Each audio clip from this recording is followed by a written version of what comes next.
Hello les amis. Salut à tous. Aujourd'hui, c'est notre première sortie, notre première nuit. On a choisi un France Passion en arrêt. On vous explique tout ça.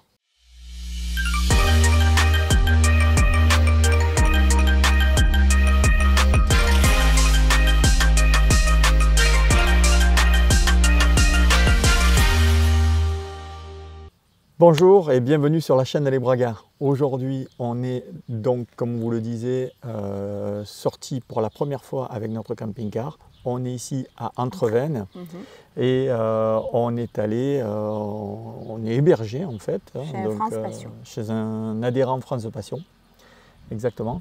Et leur particularité, c'est qu'eux ont une miellerie. Et du coup, on a visité celle-ci et c'est vraiment super. Voilà, d'ailleurs, on va vous faire un petit passage de la visite à l'intérieur de cette vidéo. Mais donc, tout ça pour vous dire que aujourd'hui, on est là, dans ce cadre qui est magnifique. Idyllique. Franchement, on est sympa. Il y a des chevaux, il y a Nalia qui est ici, qui on est en pleine nature en fait. On est en pleine nature, tranquillement, c'est dans le 04, donc il fait bon en plus, on en capte un soir où il fait très bon et franchement on est bien. Donc on va voir un petit peu notre première nuit dans le camping-car aujourd'hui, voilà.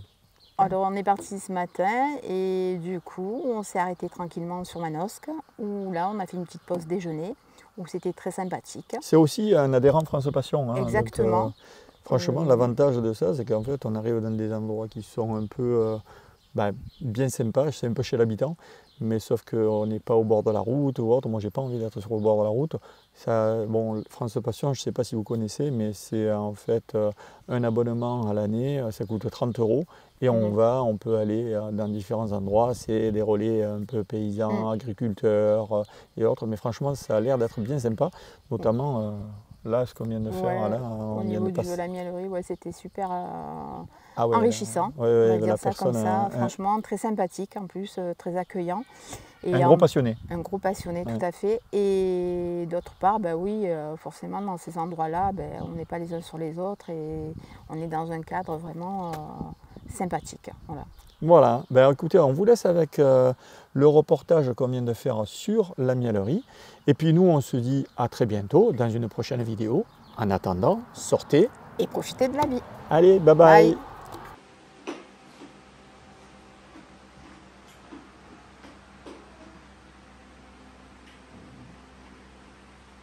Bien, donc là, c'est l'extraction du miel. Voilà, c'est l'extraction du miel de toute fleur.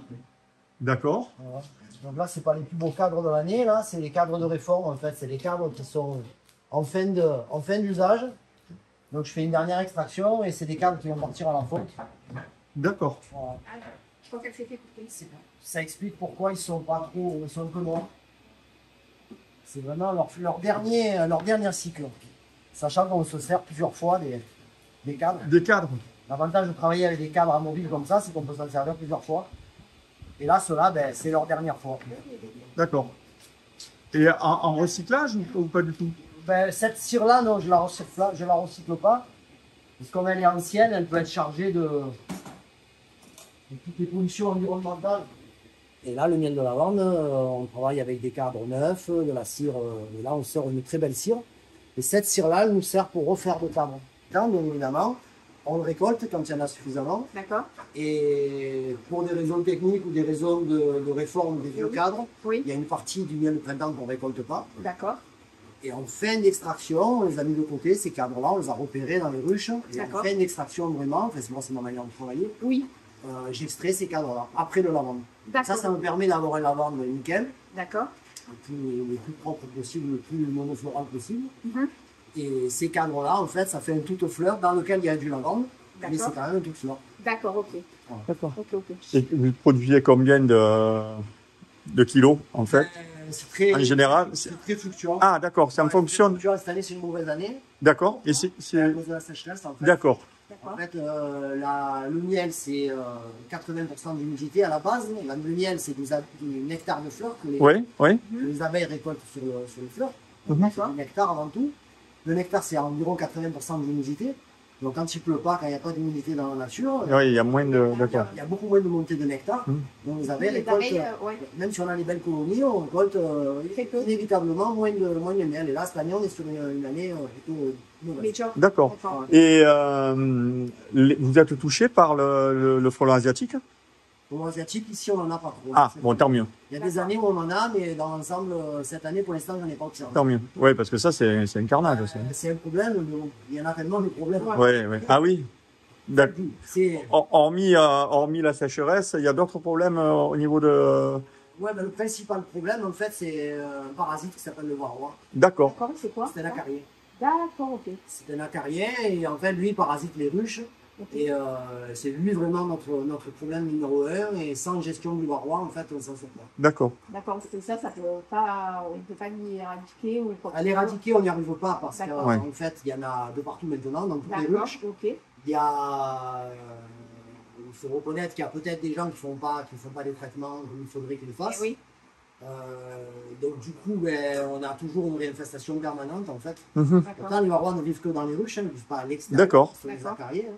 Mais Ils ça vivent se que dans propage. les ruches.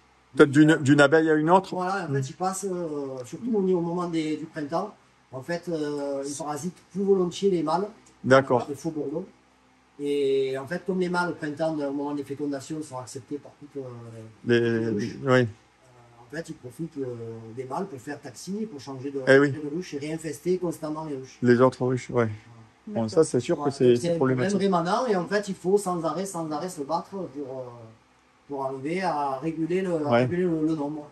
Et donc, alors, en règle générale, en production, vous faites... Ben, ici en Provence, on est sur des moyennes, on va dire, si on veut être raisonnable, sur des ruches de production, on ne dépasse pas les 20 kilos. 20 kilos? Si on Ouais, veut faire pas des mal moyennes, quand même. on peut faire des moyennes un peu des prévisionnelles, quoi. Oui, c'est pas mal. Et bon, Pas mal. sur les ruches de production. Voilà. Donc, voilà. Après, il y a des- Une ruche. Une ruche. D'accord. Après, c'est un maximum. Si D'accord. on fait un prévisionnel, quand on s'installe, il vaut mieux tabler sur le 15. D'accord. Voilà, il doit être plus raisonnable, sachant que cette année, on va faire entre 10 et 15 par contre Oui, oui. sur les ruches de production. Après, il y a des années exceptionnelles où on peut faire 30 kg, 40 kg. Hein. Il y a des années exceptionnelles aussi. 2020 est une année exceptionnelle, voilà, on a fait des moyennes records. D'accord. Et après, par contre, il y a toute la partie élevage où là, on fait des essais pour renouveler nos colonies. Oui. On fait tous les ans, on est obligé de renouveler nos colonies pour renouveler nos reines. Et donc, ces colonies-là, elles sont ou pas en production en fonction de la période où on les a créées, ces nouvelles colonies, ou elles sont pas productives. D'accord. Ou si elles sont productives, elles le sont très peu. Donc, en fait, ça nous fait vraiment chuter la moyenne globale parce que les essais, cette année, ils font moins de 5 kg. D'accord. D'accord. Donc, comme il faut renouveler au moins un tiers du cheptel chaque année, c'est un minimum, de façon à ne pas garder des reines plus de 2 ans. Oui. Voilà. Ok. Et la durée de vie, donc, d'une abeille, c'est quoi? 40 jours en 40. saison. 40 jours. En Hein, ouais. saison de travail, de butinage, c'est Eh 40 jours. Et l'hiver, les abeilles d'automne, en fait, elles vivent tout l'hiver. D'accord. 4-5 mois. D'accord. Et au niveau de la cire, est-ce que c'est cosmétique? On peut s'en servir pour des cosmétiques. Ouais. Aussi, Il y a plein d'accord. d'usages. Ouais. Ok, parce que j'avais d'usages. Moi, j'ai beaucoup de clients qui m'en achètent. Ok. D'accord. On a une boutique en ligne sur Internet. Mhm. Ah, voilà, Ils c'était vendent ma pas mal, question. Et les gens font leur préparation eux-mêmes. D'accord. Des baumes pour les lèvres. D'accord. Une multitude de produits. Ouais, mais le miel, c'est... Ben, le miel a beaucoup de vertus déjà. Ah ben, c'est ça, c'est La ça. cire d'opercule, en fait, Voilà. c'est un corps gras, c'est un liant pour pas mal de choses. Hein. Voilà, là, c'est vraiment le premier. Donc après, je la rince. Ah oui, oui. D'accord. Cette cire d'opercule, je la rince. Et après, je la fonds, je la filtre D'accord. pour faire un produit nickel. Ce que j'ai fait tout à l'heure, en fait, là, on est sur Ah, c'est- la récolte de toutes fleurs. En fait, je suis en modèle Langstroth, donc c'est des corps de ruche. J'extrais des corps de ruche, donc c'est des corps de ruche dans lesquels il y a du miel de printemps et du miel de lavande. Les abeilles au printemps ont fait du miel qu'elles ont stocké dans les ruches et en même temps elles ont fait de l'élevage dans cette partie. D'accord. La première rose que j'avais posée, elles ont fait de l'élevage. Donc vers le 15 juin, quand j'ai récolté mon miel de printemps, en fait, j'avais une partie des cadres qui était occupée par ce qu'on appelle du couvain, donc par la partie élevage. Donc j'ai laissé le miel, j'ai laissé l'élevage se terminer. Là maintenant on est en plein été. Mhm. Entre-temps, les abeilles, le nid à couvain a diminué, il est redescendu. Et les abeilles ont remplacé la partie où il y avait de l'élevage au 15 juin par du miel de lavande. D'accord. Voilà, Donc, je me retrouve, la production, c'est quasiment maintenant que c'est terminé, c'est-à-dire quasiment mi-août, quoi. ouais, parce que là, ça fait un mois que je récolte. J'ai commencé à D'accord. récolter vers le 14 juillet. D'accord. Et en fait, j'ai récolté d'abord tout mon miel de lavande, dont j'étais sûr que c'était du lavande à 100%. D'accord. Jamais 100%, mais Oui. on va dire le maximum monofloral. Cette année, il est très pur lavande, on va dire, pour dire un chiffre 90%, je n'ai pas fait D'accord. l'analyse encore, mais on va dire 90%, donc c'est un lavande sans problème. Et là maintenant, donc une fois que j'ai fini mon lavande, en fait, je récolte tout ce miel de ces ruches, de ces os dont je me suis servi, où j'avais une partie élevage dedans. D'accord. Voilà, donc j'ai du miel mélangé, miel de printemps, miel de lavande. Donc là, par exemple, ce cadre-là, on voit très bien ce qui n'est pas operculé, là, c'est le miel de lavande.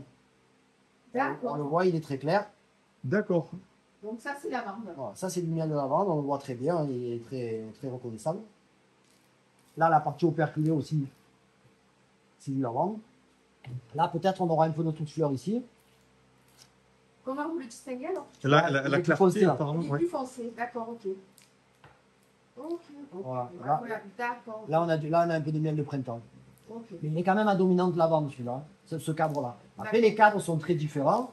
On peut avoir des fois des hausses qui sont très marquées miel de printemps, fleurs de printemps. Des fois, il y a plus de lavande, mais c'est pas un problème, c'est un mélange. Ce miel-là, je le vendrai en toute fleur. Voilà, donc ça, c'est les cadres qui ont été extraits tout à l'heure avant que vous arriviez.